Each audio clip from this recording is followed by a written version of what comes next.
Hello everyone, आपका स्वागत है जी खुराना क्लासेस में। अगर आपने अभी तक हमारे चैनल को सब्सक्राइब नहीं किया तो फटाफट से जाके सब्सक्राइब कर लीजिए। आज हम शुरू करने जा रहे हैं जी इंडियन पॉलिटी और उसका एक इम्पॉर्टेंट टॉपिक करने जा रहे हैं हिस्टोरिकल बैकग्राउंड। काफ़ी ज़्यादा इम्पोर्टेंट टॉपिक है और यहाँ से जो है क्वेश्चंस आपके आते हैं सारे एग्जाम्स में। पंजाब एग्जाम्स के लिए तो बहुत ज़्यादा इम्पोर्टेंट है ये टॉपिक, तो इसको आपने ध्यान से सुनना है क्योंकि जो आपका पीपीएससी का पेपर आएगा वो थोड़ा इन डिटेल में आएगा। हर जैसे पीसीएस लेवल का पेपर आता है वैसा ही कुछ उसी पैटर्न पे आपको देखने को मिल सकता है पीपीएससी प्रिंसिपल का पेपर।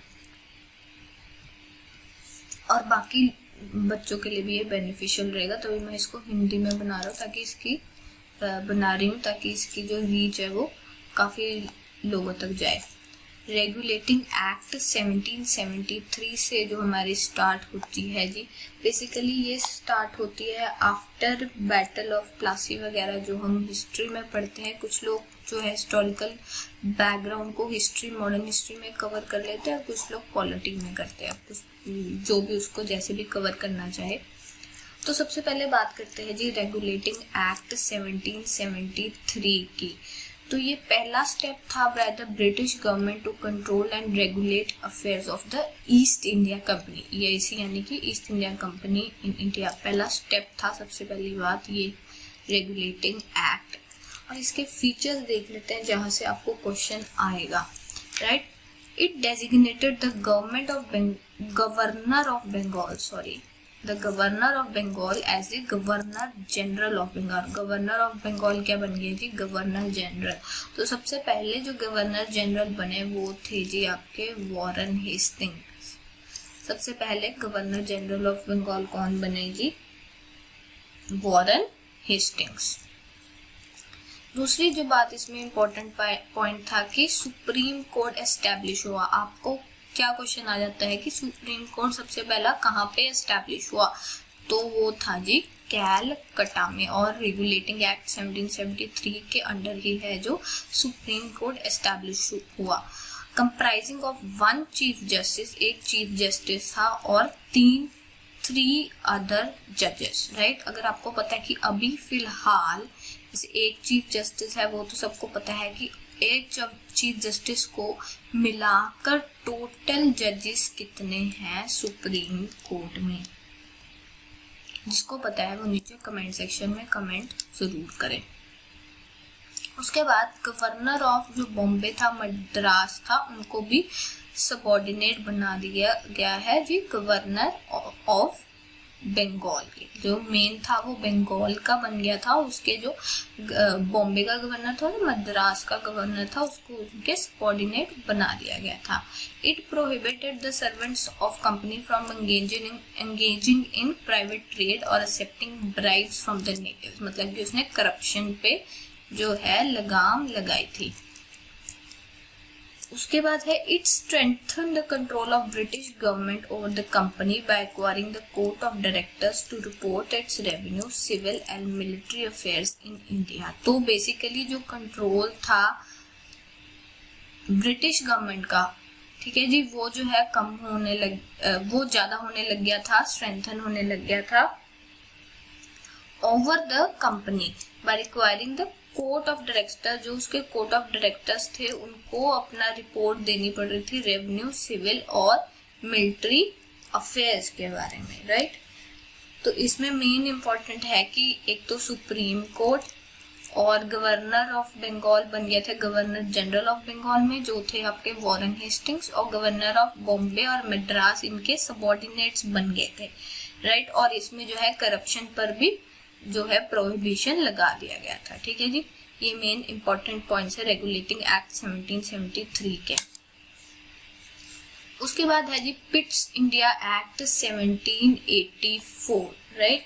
तो इसमें क्या हुआ था कि distinguish between, most important point, distinguish between commercial and political functions of the company. यानी कि कमर्शियल फंक्शन अलग हो गए थे और पॉलिटिकल फंक्शंस अलग कर दिए गए थे, राइट। यानी कि क्या हो गया था जी, double form of government. Commercial और double form of government. Commercial functions जो अलग हो गए और पॉलिटिकल फंक्शंस अलग हो गए थे, ये इंपॉर्टेंट पॉइंट है, यानी कि double form of government. Court of directors जो थे उनको मैनेज क्या करने थे, कमर्शियल अफेयर्स, ठीक है भी, जितने भी कमर्शियल अफेयर्स हो रहे थे वो सारे कोर्ट ऑफ डायरेक्टर्स मैनेज करते, और बोर्ड ऑफ कंट्रोल जो था उसने मैनेज करने थे आपके political affairs, right. I hope ये बात क्लियर हो गई है।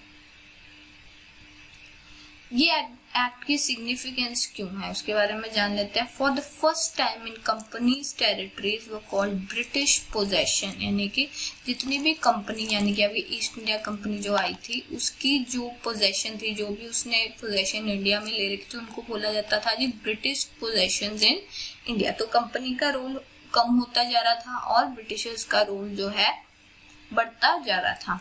British government was given the supreme control, जो सुप्रीम कंट्रोल था कंपनी के अफेयर्स का और एडमिनिस्ट्रेशन का इंडिया का, वो ब्रिटिश गवर्नमेंट के हाथ में आ गया था, वो ईस्ट इंडिया कंपनी से छूट गया था।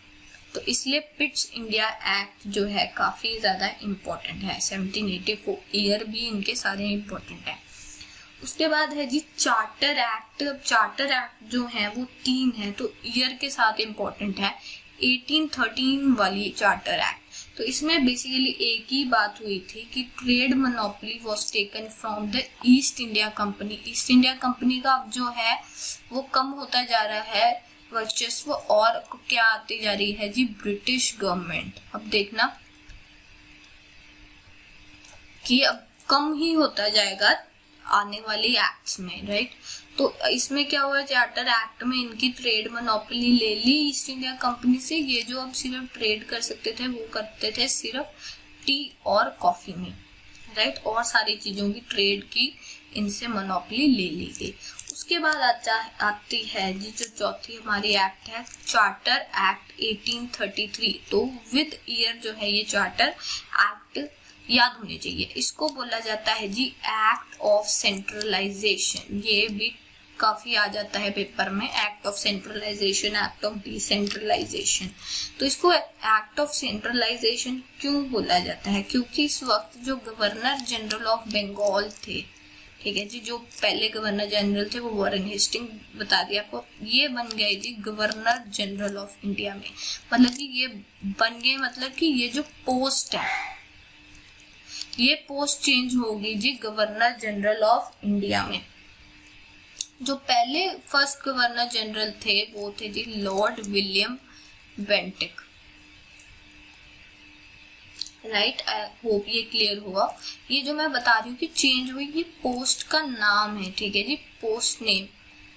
गवर्नर जनरल ऑफ बंगाल से बन गया गवर्नर जनरल ऑफ इंडिया, यानी कि जो आपके जैसे अब हम आपकी सेंटर है, एक है आपका स्टेट, ठीक है, तो जो पावर्स हैं वो सारी सेंटर में आ गई, यानी कि क्या हो गया, आपकी सेंट्रलाइजेशन होगी।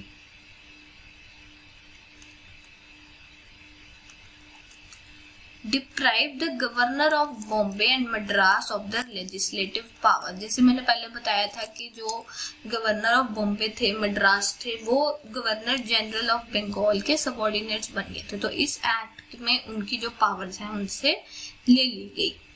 उसके बाद है जी it ended the commercial activities of East India Company and made it purely administrative body. यहाँ पे उनसे सारी मोनोपोली छीन ली गई थी, सिर्फ ट्रेड किस में हो रही थी, टी एंड कॉफी में, और यहाँ पे सारी की सारी जो है इनकी कमर्शियल एक्टिविटीज बंद कर दी गई और इसको सिर्फ एक एडमिनिस्ट्रेटिव बॉडी की तरह ट्रीट करा जाने लगा after the act of charter act of 1833। अब इसको एक्ट ऑफ सेंट्रलाइजेशन क्यों बोला जाता है, ये इंपॉर्टेंट है कि सारी पावर जो है सेंटर के पास चलेगी, क्योंकि गवर्नर जनरल ऑफ बंगाल के किस में कन्वर्ट हो गया जी, गवर्नर जनरल ऑफ इंडिया। तो इसको बोला जाता है एक्ट ऑफ सेंट्रलाइजेशन। उसके बाद आती है जी चार्टर एक्ट 1853 की। इसमें क्या इंपॉर्टेंट है कि it separated for the first time legislative and executive function of governor general council, ठीक है जी। लेजिस्लेटिव और एग्जीक्यूटिव फंक्शंस दोनों इस ही एक्ट के दौरान जो है फर्स्ट टाइम सेपरेट हुए थे, राइट। तो ये चीज इंपॉर्टेंट है, पेपर में पूछी जाती है कि कौन सी एक्ट के दौरान जो है फर्स्ट टाइम लेजिस्लेचर और एग्जीक्यूटिव अलग हुए थे। उसके बाद इंपॉर्टेंट है, it introduce open competition system for civil service की रिक्रूटमेंट ऑफ सिविल सर्विसेज जो शुरुआत हुई थी वो हुई थी चार्टर एक्ट 1853 के दौरान, ठीक है जी। एक थी जी मैकॉले कमेटी जो थी ओपन सिविल सर्विस कंपटीशन के लिए। जो लॉर्ड मैकॉले है उनको बोला जाता है फादर ऑफ इंग्लिश एजुकेशन, ये चीजें काफी इंपॉर्टेंट है। और फादर ऑफ सिविल सर्विसेज किसको बोला जाता है जी, लॉर्ड कॉर्नवालिस को। सारी की सारी चीजें जो इम्पोर्टेंट है मैंने आपको बता रही हूँ, जो पेपर पॉइंट ऑफ व्यू से इम्पोर्टेंट है। उसके बाद बात करते हैं जी government of India act, GOI यानी गवर्नमेंट ऑफ इंडिया एक्ट 1858। तो ईयर्स इसमें काफी इंपॉर्टेंट है, तो ईयर आपको वहां पे मेंशन किया जाएगा तभी आपको क्वेश्चन पूछा जाएगा। तो इसको बोला जाता है जी act of good governance of India, very important, ठीक है। इसने क्या चेंज किया जी, गवर्नर जनरल की पोस्ट को चेंज कर दिया इन्होंने वाइसरॉय में। और पहले वाइसरॉय कौन बने जी, लॉर्ड कैनिंग, वेरी इंपॉर्टेंट। आपको देखना है कि आपको क्या पूछा गया, पहला वाइसरॉय पूछा गया है, पहला गवर्नर जनरल ऑफ बंगाल पूछा गया है, गवर्नर जनरल ऑफ इंडिया पूछा गया है। तो वो आपको पोस्ट के हिसाब से जो है आंसर देना है, तो इसमें आपको कंफ्यूज कर सकते हैं। इन्होंने जो है ड्यूअल गवर्नमेंट के एंड कर दिए, जो डबल फॉर्म ऑफ गवर्नमेंट थी, कमर्शियल अलग पॉलिटिकल अलग जो आई थी, उसको जो है एंड कर दिया। और इन्होंने नया ऑफिस जो बनाया वो था जी new office of secretary of state, जिसको हम लिखते हैं जी SOS, सेक्रेटरी ऑफ स्टेट का जो है इन्होंने ऑफिस जो है इंट्रोड्यूस किया, यानी एक नई पोस्ट बनाई, राइट। और इन्होंने 15 मेंबर की एक काउंसिल बनाया of India to assist the secretary of state. Secretary of state को असिस्ट करने के लिए 15 मेंबर काउंसिल बनाया, आप कह सकते हो कमेटी बनाई। उसके बाद इंपॉर्टेंट आती है Indian council act 1861।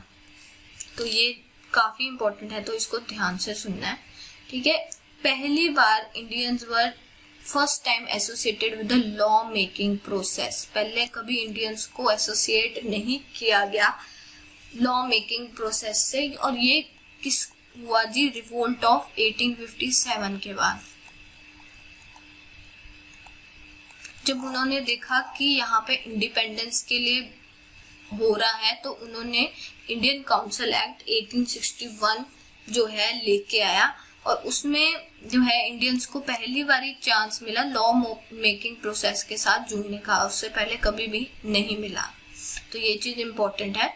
Viceroy nominated 3 Indians to his LC, यानी कि लेजिस्लेटिव काउंसिल।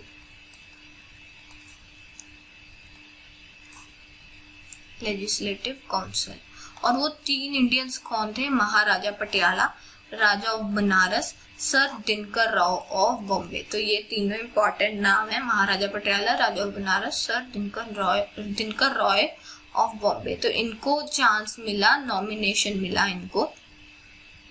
और it initiated the process of decentralisation. Decentralisation को इसने इनिशिएट करना शुरू कर दिया। कैसे इनिशिएट करा, by restoring the legislative powers to Bombay and Madras, यानी कि लेजिस्लेटिव पावर्स जो थी बॉम्बे एंड मद्रास की उनको वापस कर दी गई। इन्होंने उधर बंगाल में इन्होंने लेजिस्लेटिव काउंसिल जो है वो शुरू प्रोवाइड किया। कहाँ को किया ये भी इम्पोर्टेंट है, बंगाल को किया। NWFP यानी कि नॉर्थ वेस्टर्न फ्रंटियर प्रोविंस जो ये थी, और पंजाब को। ये इम्पोर्टेंट है इंडियन काउंसिल एक्ट इसकी वजह से ही कि इन्होंने लेजिस्लेटिव काउंसिल जो है प्रोवाइड किया बंगाल, NWFP और पंजाब को। तो इस चीजों को आपको जानना बहुत जरूरी है, इससे ही आपके क्वेश्चन बनते हैं।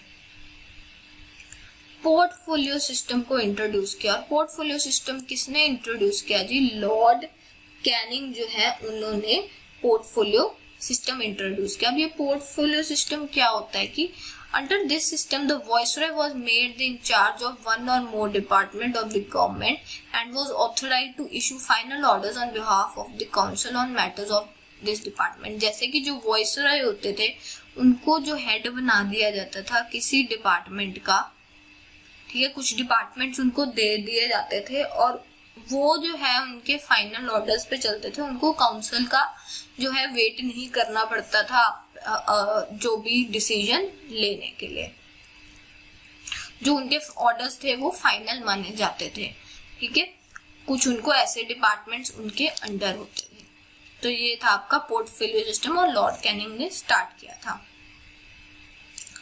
और इसमें ये था कि जो आपका वॉइसरॉय है वो ऑर्डिनेंसेस भी इशू कर देता था ड्यूरिंग इमरजेंसी, जो आजकल भी होता है कि इमरजेंसी में ऑर्डिनेंस इशू कर दिए जाते हैं। The life of such ordinance would be 6 month, 6 महीने के लिए ये ऑर्डिनेंस वैलिड होता था, राइट। तो ये सब किस में था? इंडियन काउंसिल एक्ट 1861 में। तो इसके काफी इंपॉर्टेंट पॉइंट्स हैं। Indian council act 1892 very important. इसमें सिंपली ये हुआ था कि इसमें इंक्रीमेंट हुई थी एडिशनल मेंबर्स की in central and provisional legislative council, ठीक है जी। सिंपल ये याद रखना है कि नंबर ऑफ जो मेंबर्स थे इंडियंस की बात कर रहे हो, वर जस्ट इंक्रीज्ड।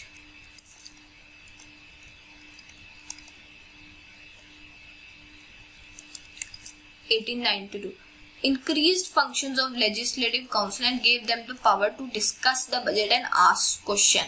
अब इसमें क्या था कि फंक्शन भी इंक्रीज हो गए थे, बट एक लेजिस्लेटिव काउंसिल में इंडियंस के एक तो नंबर इंक्रीज हो गया था और उनके फंक्शन भी इंक्रीज हुए थे। बट जो उनका फंक्शन था वो सिर्फ ये था कि वो डिस्कस कर सकते हैं बजट को, ठीक है जी। ओनली डिस्कशन ऑफ बजट, कि हाँ वो अपना व्यू पॉइंट जो है बजट के लिए रख सकते हैं, क्वेश्चन को पूछ सकते हैं, ठीक है, they can ask questions.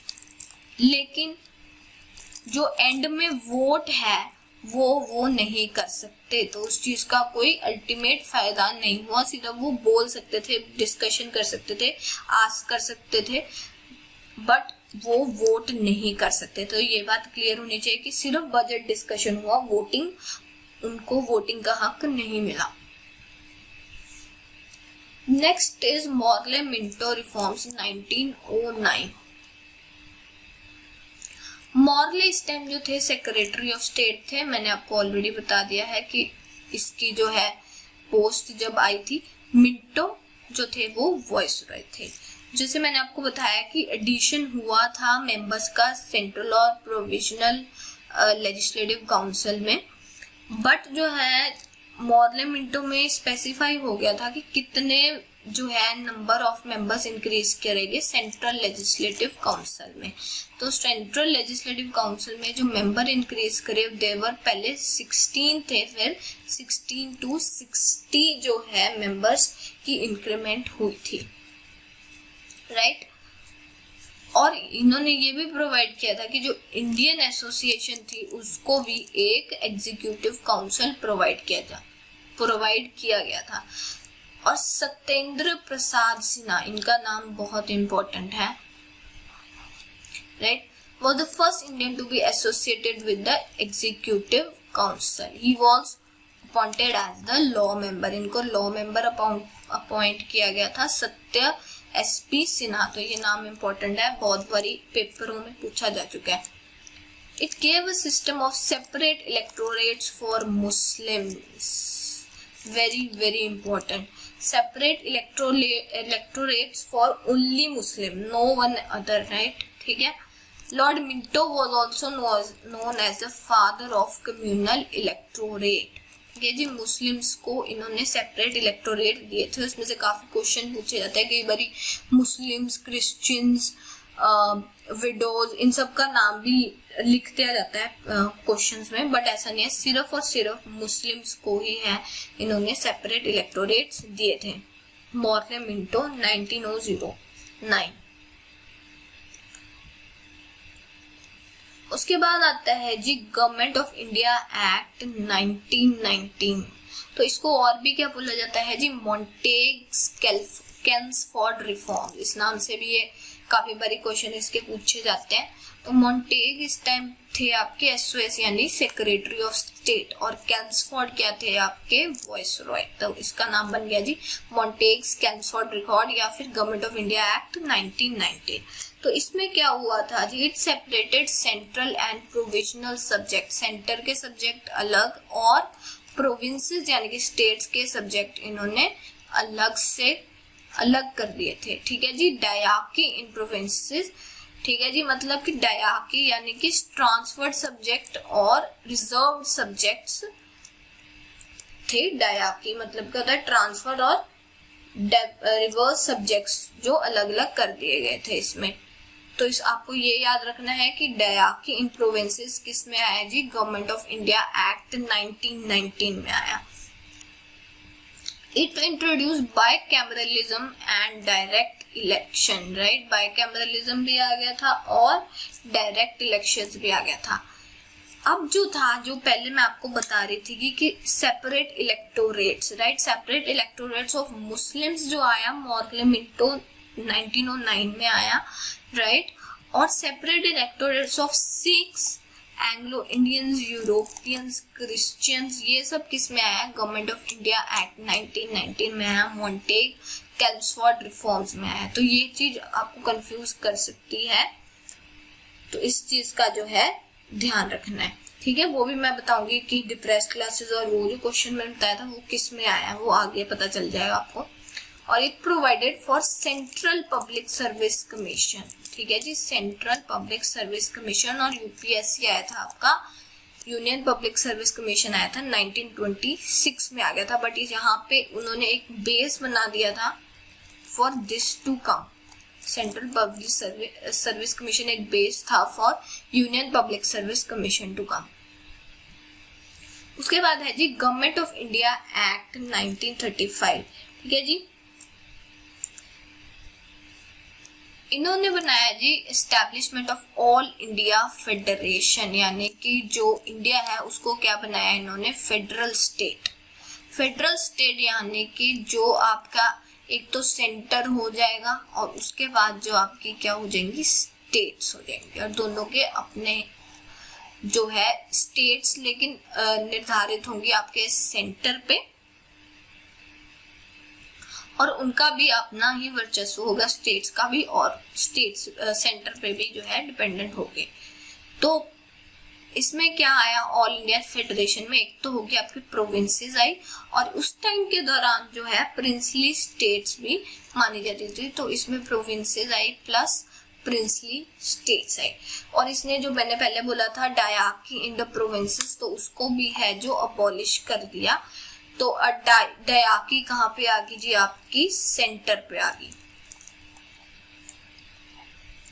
Right. और सेपरेट इलेक्टोरेट्स जो थे, जो आपके Sikhs, Anglo Indians, European, Christians के लिए थे, उसको एक्सटेंड कर दिया गया to the depressed classes, women and labourers, ठीक है जी। तो उस चीज को एक्सटेंशन जो आया वो आया गवर्नमेंट ऑफ इंडिया एक्ट 1935 में। तो अगर आपको आता है separate electorates of for depressed classes, women and labour, तो वो सिर्फ और सिर्फ गवर्नमेंट ऑफ इंडिया एक्ट 1935 में है। इसी के दौरान government of India act 1935 establishment हुई जी रिजर्व बैंक ऑफ इंडिया की। ये भी पूछा जाता है कि रिजर्व बैंक ऑफ इंडिया कौन सी एक्ट के दौरान आया, तो that is government of India act 1935। और फेडरल कोर्ट की एस्टैब्लिशमेंट हुई 1937 में इसके बाद, और वो जो फेडरल कोर्ट है वो बन गया आपका सुप्रीम कोर्ट इन 1950, राइट। तो ये चीज जो है काफी इम्पोर्टेंट है। उसके बाद जी जो लास्ट हमारी है वो है जी इंडियन इंडिपेंडेंस एक्ट 1947, यानी कि अब जो है हमें इंडिपेंडेंस मिल जाएगी, राइट।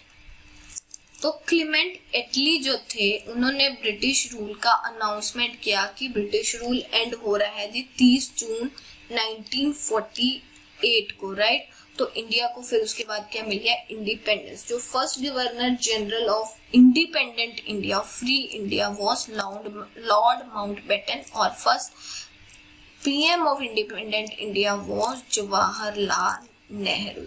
तो ये था जी आपका हिस्टोरिकल बैकग्राउंड। मैंने आपको थोड़ा जल्दी में और इम्पोर्टेंट पॉइंट्स जो है आपको करवाए हैं इसके, ताकि आपकी जो रिवीजन है वो भी हो जाए, ठीक है। और आपका पेपर में जहाँ से क्वेश्चन आते हैं वहीं से आपको करवाए हैं।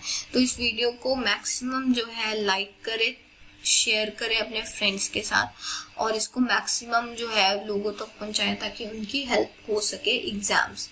ये तो जितना भी मैं पढ़ा रही हूँ strictly exam point of view से ही होगा, ठीक है। थैंक यू सो मच, और चैनल को प्लीज सब्सक्राइब कर लें, वीडियोस को जरूर लाइक करें। Thank you so much, have a nice day, stay home, stay safe, bye bye.